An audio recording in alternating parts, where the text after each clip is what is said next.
ಮತ್ಸ್ಯ, ಕೂರ್ಮ, ವರಾಹ, ನರಸಿಂಹ, ವಾಮನ, ಭಾರ್ಗವ, ರಾಘವ, ಕೃಷ್ಣ, ಬುದ್ಧ, ಕಲ್ಕಿ, ಉಳಿದ ರೂಪಗಳು, ಭಗವಂತನ ಅನಂತರು ವಿಶ್ವಾದಿ ರೂಪಗಳಿವೆ, ಕೇಶವಾದಿ ರೂಪಗಳಿವೆ, ಮತ್ತು ಮತ್ಸ್ಯಾದಿ ರೂಪಗಳಿರಬಹುದು, ಅಜಾದಿ ರೂಪಗಳಿರಬಹುದು.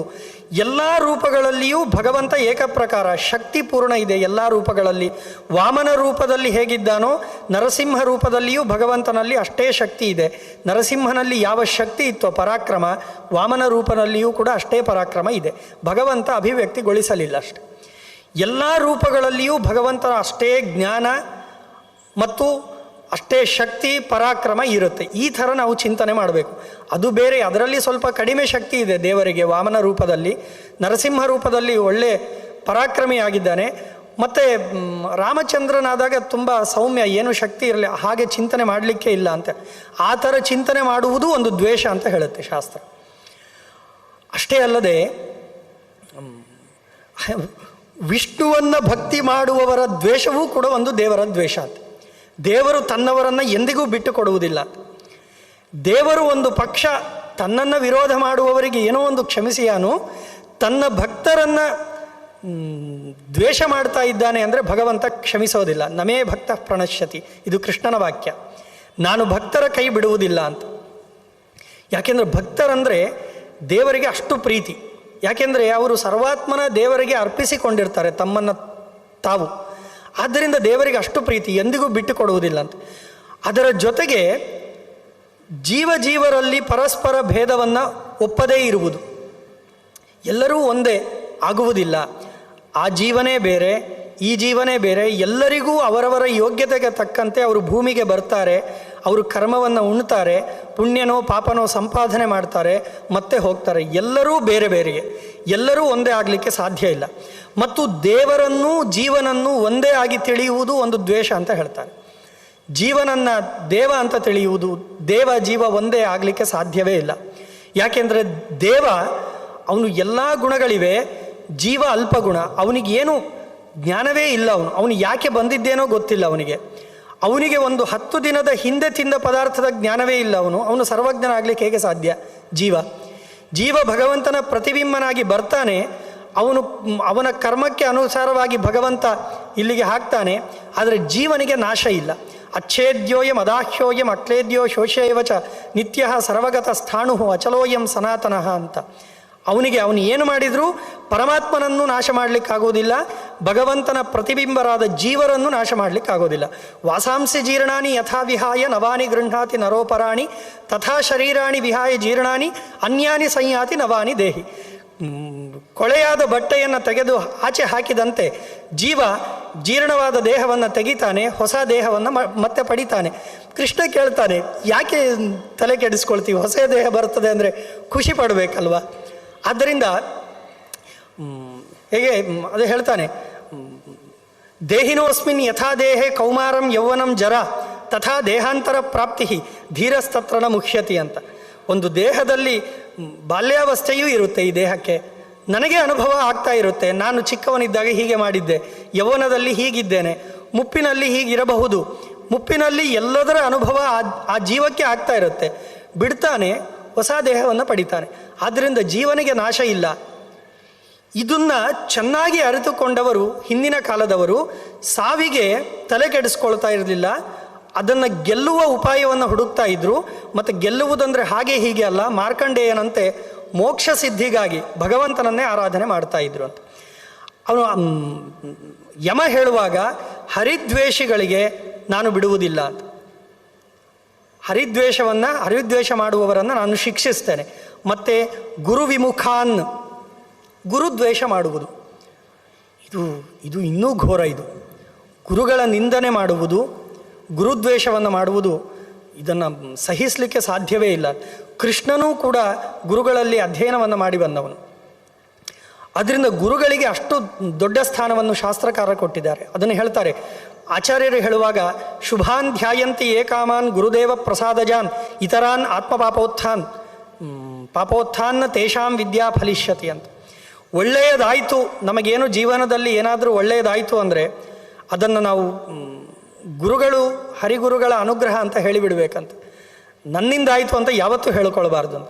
ಇತರಾನ್ ಆತ್ಮಪಾಪೋತ್ಥಾನ್, ಏನಾದರೂ ಕೆಟ್ಟದಾಯಿತು ಅಂದರೆ ನಂದೇನೋ ಪಾಪದ ಫಲ ಅನುಭವಿಸಬೇಕಾಗಿತ್ತು, ಆಗಿ ಹೋಯಿತು ಅಂತ ಹೇಳಬೇಕೆ ಹೊರತು ಒಳ್ಳೆಯದಾದದ್ದು ನನ್ನಿಂದ ಕೆಟ್ಟದಾದರೆ ನಮ್ಮ ಗುರುಗಳಂಥವ್ರಿದ್ದರೂ ಏನು ಮಾಡೋದು ಅಂತ ಗುರುಗಳ ಮೇಲೆ ಹಾಕೋದಲ್ಲ. ಇಂಥವರಿಗೆ ಮಾತ್ರ ವಿದ್ಯಾ ಫಲಿಷ್ಯತಿ ಅಂತ. ವಿದ್ಯಾ ಅಂದರೆ ಮಂತ್ರಸಿದ್ಧಿ. ಒಳ್ಳೆಯ ಮಂತ್ರಸಿದ್ಧಿ ಆಗುವುದು ಯಾರಿಗೆ ಅಂದರೆ ಗುರುಗಳಲ್ಲಿ ಅಚಲವಾದ ಭಕ್ತಿ, ಭಗವಂತನಲ್ಲಿ ಅಚಲವಾದ ಶ್ರದ್ಧೆ. ಯಸ್ಯ ದೇವೇ ಪರಾಭಕ್ತಿ ಯಥಾ ದೇವೇ ತಥಾ ಗುರೌ ತಸ್ಯೇತೆ ಕಥಿತಾಖ್ಯರ್ಥಾ ಪ್ರಕಾಶಂತೆ ಮಹಾತ್ಮನಃ ಅಂತ.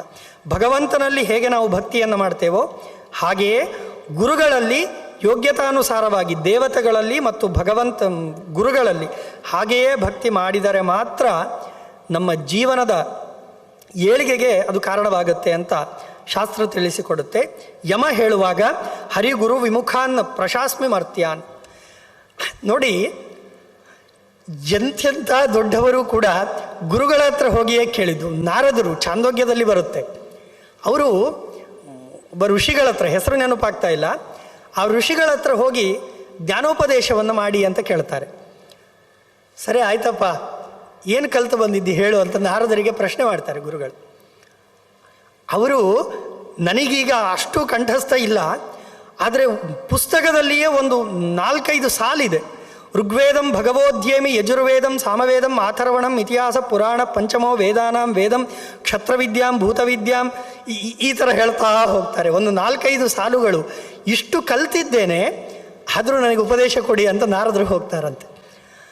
ನಮಗೆ ಇಷ್ಟು ತಿಳಿದ್ರೆ ನಮಗೆ ಏನೋ ಸರ್ವಜ್ಞರು ಎನ್ನುವ ಭ್ರಮೆ ನಮ್ಮಲ್ಲಿ ಆವರಿಸಿಕೊಳ್ಳುತ್ತೆ. ದೇವತೆಗಳು, ಋಷಿಗಳು ಜ್ಞಾನದ ತೃಷೆ ಎಷ್ಟಿತ್ತು ಅಂದರೆ ಬೇಕು ಬೇಕು ಇನ್ನಷ್ಟು ಬೇಕು ಇನ್ನಷ್ಟು ಬೇಕು, ತೃಪ್ತಿಯೇ ಇರಲಿಲ್ಲ. ಜ್ಞಾನದ ತೃಷೆ ಹುಚ್ಚು ಹೆಚ್ಚಾದಾಗ ಜ್ಞಾನದ್ದು ಅವರನ್ನು ಹಿಡಿಲಿಕ್ಕೆ ಸಾಧ್ಯ ಇಲ್ಲ ಅಂತ. ಆದ್ದರಿಂದ ಗುರುಗಳಲ್ಲಿ ರುದ್ರದೇವರು, ತಲವಕಾರೋಪನಿಷತ್ತಲ್ಲಿ ಬರುತ್ತೆ, ರುದ್ರದೇವರು ಚತುರ್ಮುಖನಲ್ಲಿ ಪ್ರಶ್ನೆ ಮಾಡ್ತಾರೆ. ಕೇನೇಷಿತಂ ಪತತಿ ಪ್ರೇಷಿತಂ ಮನಃ ಕೇನ ಪ್ರಾಣ ಪ್ರಥಮ ಪ್ರೇತಿಯುಕ್ತ ಕೇನೇಷಿತಾಂ ವಾಚಮಿಮಾಂ ವದಂತಿ ಚಕ್ಷುಶ್ರೋತ್ರಂ ಕವು ದೇವೋ ಯುನಕ್ತಿ ಅಂತ. ಯಾರು ಈ ಕಣ್ಣಿಗೆ ಕೆಲಸವನ್ನು ಕೊಡುವವನು?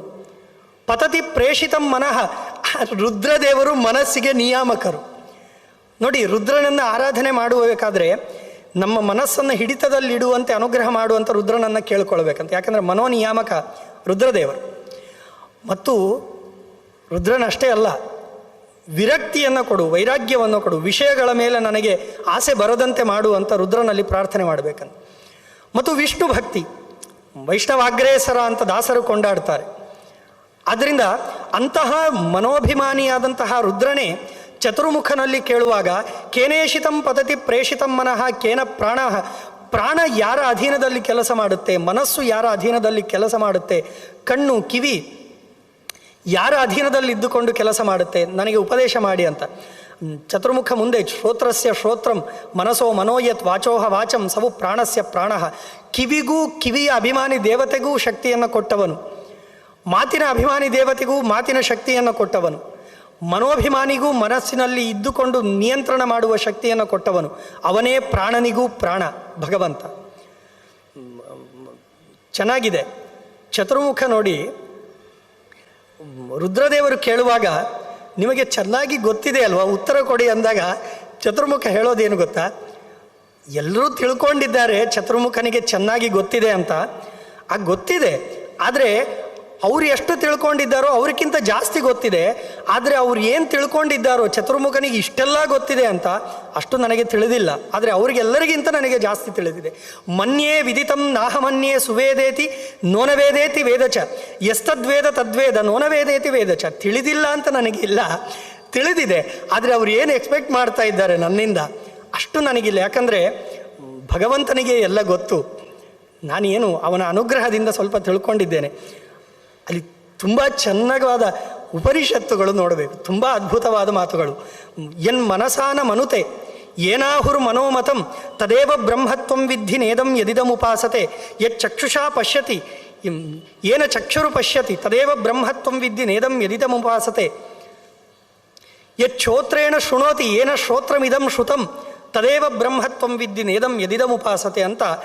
ಮನಸ್ಸು, ಕಿವಿ, ಕಣ್ಣು, ಬಾಯಿ ಎಲ್ಲ ಇಂದ್ರಿಯಗಳ ಒಳಗೆ ಇದ್ದು ಆಯಾ ಇಂದ್ರಿಯಾಭಿಮಾನಿ ದೇವತೆಗಳಲ್ಲಿ ಇದ್ದು ಭಗವಂತ ಅವರಿಗೆ ಶಕ್ತಿಯನ್ನು ಕೊಟ್ಟು ನುಡಿಸ್ತಾನೆ ಅಂತ ಉಪನಿಷತ್ತು ಚೆನ್ನಾಗಿ ವರ್ಣನೆ ಮಾಡುತ್ತೆ. ವಿಷಯ ಬಂದಿದ್ದು ರುದ್ರದೇವನೂ ಕೂಡ ಗುರುಗಳಲ್ಲಿ ಉಪಸತ್ತಿಯನ್ನು ಮಾಡಿ ಜ್ಞಾನಕ್ಕೆ ಮೊರೆಯನ್ನು ಹೊಕ್ಕಿದ್ದ. ಆದ್ದರಿಂದ ದೇವಾನುದೇವತೆಗಳೇ ಗುರುಗಳಲ್ಲಿ ತಲೆಬಾಗಿ ಜ್ಞಾನದ ಸಂಪಾದನೆಯನ್ನು ಮಾಡಿಕೊಳ್ತಾರೆ. ಅಂತಹ ಗುರುಗಳಿಗೆ ದೊಡ್ಡ ಸ್ಥಾನ ಇದೆ. ಆ ಗುರುದ್ವೇಷವನ್ನು ಯಾರು ಮಾಡ್ತಾರೋ ಅಂಥವರನ್ನು ನಾನು ಬಿಡೋದಿಲ್ಲ ಅಂತ ಯಮ ಹೇಳಿ ಕಳಿಸ್ತಾನೆ. ಹರಿಚರಣ ಪ್ರಣತಾನ್ ನಮಸ್ಕರೋಮಿ. ಆದರೆ ಯಾರು ಭಗವಂತನ ಪಾದಕಮಲದಲ್ಲಿಯೇ ರತಿಯನ್ನು ಇಟ್ಟು ಯಾವಾಗಲೂ ಭಗವದ್ನಾಮ ಸ್ಮರಣೆ ಮಾಡ್ತಾರೋ ಅಂಥವರಿಗೆ ನಾನು ನಮಸ್ಕಾರ ಮಾಡ್ತೇನೆ ಅಂತ ಯಮ ಹೇಳಿ ಕಳಿಸ್ತಾನಂತೆ. ಸುಗತಿಂ ಅಭಿಲಾಷಾಮಿ ವಾಸುದೇವಾತ್ ಅಹಮಪಿ ಭಾಗವತೆ ಸ್ಥಿತಾಂತರಾತ್ಮ. ನಾನು ಕೂಡ ಇನ್ನೂ ಸಾಧನೆ ಮಾಡ್ತಾ ಇದ್ದೀನಪ್ಪ, ನಾನು ಇನ್ನೂ ಸದ್ಗತಿ ಆಗಬೇಕು, ನನಗೆ ಒಳ್ಳೆಯ ಲೋಕ ಸಿಗಬೇಕು ಅಂತ ನಾನು ಸಾಧನೆ ಮಾಡ್ತೇನೆ. ವಿಷಕಣ ಕಣಭಕ್ಷಣಂ ಶಂಕರೋ ಭಕ್ತಿ ಬಲೇನ ಶಿಲಕ್ಷಾಕ್ಷ ಯತ್ ಅಗಸ್ತ್ಯ. ಇಲ್ಲಿ ಒಂದು ವಿಚಾರ ಬರುತ್ತೆ. ರುದ್ರದೇವರು ಯಾರ ಅನುಗ್ರಹದಿಂದ ವಿಷಪಾನವನ್ನು ಮಾಡಿದರೋ ಸಮುದ್ರ ಮಥನದಲ್ಲಿ, ಇದನ್ನು ಆಚಾರ್ಯರು ನಿರ್ಣಯ ಕೊಡಬೇಕಾದಾಗ ಒಂದು ಮಾತನ್ನು ಹೇಳ್ತಾರೆ. ಸತತ್ ಪಿಬನ್ ಕಂಠಗತೇನ ತೇನ ನಿಪಾತಿತೋ ಮೂರ್ಛಿತ ಆಶು ರುದ್ರ ಹರೇಹ್ಕರ ಸ್ಪರ್ಶ ಬಲಾತ್ಸ ಸಂಜ್ಞಾಂ ಅವಾಪ್ಯ ನೀಲೋಸ್ಯ ಗಳಸ್ತದಾಸೀತ್ ಅಂತ ಹೇಳ್ತಾರೆ. ರುದ್ರದೇವರು ವಿಷಪಾನವನ್ನು ಮಾಡಿದರು, ಅವರು ಮೂರ್ಛೆಯನ್ನು ಹೊಂದಿದರು. ಅದನ್ನು ಇನ್ನೂ ಬೇರೆ ವಿಚಾರಗಳು ಇವೆ. ಆಗ ರುದ್ರದೇವರಿಗೆ ಮೂರ್ಛೆ ಹೋದ್ರಂತೆ. ಸತತ್ ಪಿಬನ್ ಕಂಠಗತೇನ ತೇನ, ಇನ್ನೂ ಕಂಠಕ್ಕೆ ಹೋಯಿತು, ಮೂರ್ಛೆ ಹೊಂದಿದ್ರು. ಹರೇಹ್ಕರ ಸ್ಪರ್ಶ ಬಲಾತ್, ಭಗವಂತನ ಹಸ್ತದ ಸ್ಪರ್ಶದಿಂದ ಸಂಜ್ಞಾ ಅವಾಪ, ಅವರು ಎಚ್ಚರಿಕೆಯನ್ನು ಹೊಂದಿದ್ರು. ಆಗ ನೀಲೋಸ್ಯ ಗಳಸ್ತದಾಸೀತ್, ಅವರ ಕಂಠ ನೀಲವಾಯಿತು, ನೀಲಕಂಠ ಅಂತ ಹೆಸರು ಬಂತು ಅಂತ ನಿರ್ಣಯವನ್ನು ಕೊಡ್ತಾರೆ. ನರಸಿಂಹ ಪುರಾಣವೂ ಕೂಡ ಆ ವಿಷಯವನ್ನು ಎತ್ತಿಕೊಂಡು ಮಾತನಾಡುತ್ತೆ. ರಮಯತಿ ಕುರಿತೇನ ಮೋಕ್ಷ ಮಾರ್ಗ ದಹಯತಿ ಚಂದನ ಮಾಶು ಭಸ್ಮ ಹೇತೋ ಮುಕುಲಿತ ಕರ ಕುಡ್ಮಲೈ ಸುರೇಂದ್ರೈ ಸತತ ನಮಸ್ಕೃತ ಪಾದ ಪಂಕಜೋ ಯಹ. ಜನರು ಎಷ್ಟು ಮೂರ್ಖರು ಅಂದರೆ ಯಮ ಮಾತನಾಡುವಾಗ ಹೇಳ್ತಾನೆ, ಜನರು ಎಷ್ಟು ತಮ್ಮ ಇಂದ್ರಿಯ ಚಾಪಲ, ಇಂದ್ರಿಯವನ್ನು ಸಾಕ್ತಾರೆ, ಅದನ್ನು ಸಲಹುತ್ತಾರೆ ಅಂದರೆ, ಒಂದು ಚಂದನವನ್ನು ಅದನ್ನು ನಾವು ತೇಡಿ ಅದನ್ನು ತಿಕ್ಕಿ ಅದರ ಗಂಧವನ್ನು ನಾವು ಲೇಪನ ಮಾಡಿಕೊಳ್ಬೇಕೇ ಹೊರತು ಭಸ್ಮಕ್ಕಾಗಿ ಚಂದನವನ್ನು ಸುಟ್ಟರೆ ಅದರಷ್ಟು ಹುಚ್ಚುತನ ಏನಿದೆ ಅಂತ ಪುರಾಣ ವರ್ಣನೆ ಮಾಡುತ್ತೆ. ಚಂದನವನ್ನು ಹೇಗೆ ಉಪಯೋಗ ಮಾಡಬೇಕೋ ಹಾಗೆ ಉಪಯೋಗ ಮಾಡಬೇಕು. ಇಂದ್ರಿಯಗಳು ಚಂದನದ ಇದ್ದಂತೆ ಅಂತ ಹೇಳ್ತಾರೆ. ಇಂದ್ರಿಯಾಣಿ ಹಯಾನಾಹುಹು ಮತ್ತೊಂದು ಕಡೆ ಬರುತ್ತೆ. ಇಂದ್ರಿಯಗಳು ಕುದುರೆಗಳಿದ್ದಂತೆ. ನಾವು ಅಂದ್ಕೊಳ್ಬೋದು ಅದು ಇಂದ್ರಿಯಗಳು ಹೋದಂತೆ ನಾನು ಹೋಗ್ತೇನೆ ಅಂದರೆ ನಮ್ಮ ಅವನತಿ ಖಂಡಿತ. ಇಂದ್ರಿಯಗಳು ಯಾವುದು, ಇಂದ್ರಿಯಗಳು ಹೇಳಿದಂತೆ ನಾವು ಕೇಳಲಿಕ್ಕೆ ಶುರು ಮಾಡಿದರೆ ನಮ್ಮ ಉದ್ಧಾರ ಆಗುವುದಿಲ್ಲ. ನಾವು ಹೇಳಿದಂತೆ ಇಂದ್ರಿಯಗಳು ಕೇಳಬೇಕು. ಕಣ್ಣನ ಹಿಡಿತವನ್ನು ನಾವೇ ಹಿಡ್ಕೊಳ್ಬೇಕು. ಇದನ್ನೇ ನೋಡು ಅಂತ ನಾವು ಪದೇ ಪದೇ ಅದು ಕೃಷ್ಣ ಗೀತೆಯಲ್ಲಿ ಹೇಳುವಾಗ ಅಭ್ಯಾಸೇನತು ಕೌಂತೆಯ, ಮನಸ್ಸು ತುಂಬ ಚಂಚಲ. ಕೃಷ್ಣ ಏನು ಮಾಡ್ಬೋದು? ಕೃಷ್ಣನೇ ಹೇಳಿಬಿಡ್ತಾರೆ, ಮನಃ ದುರ್ನಿಗ್ರಹಂ ಮನ್ಯೆ ಅಂತ. ಮನಸ್ಸನ್ನು ಹಿಡಿತದಲ್ಲಿ ಇಟ್ಕೊಳ್ಳೋದು ಇದೆ ಅಲ್ವಾ, ಅದು ದೊಡ್ಡ ಸಾಧನೆಯಪ್ಪ. ಅದು ಹೇಗೆ ಸಾಧ್ಯ ಅಂದರೆ ಅಭ್ಯಾಸ. ಅದಕ್ಕೆ ಮತ್ತೊಂದು ಉಪಾಯ ಇಲ್ಲ.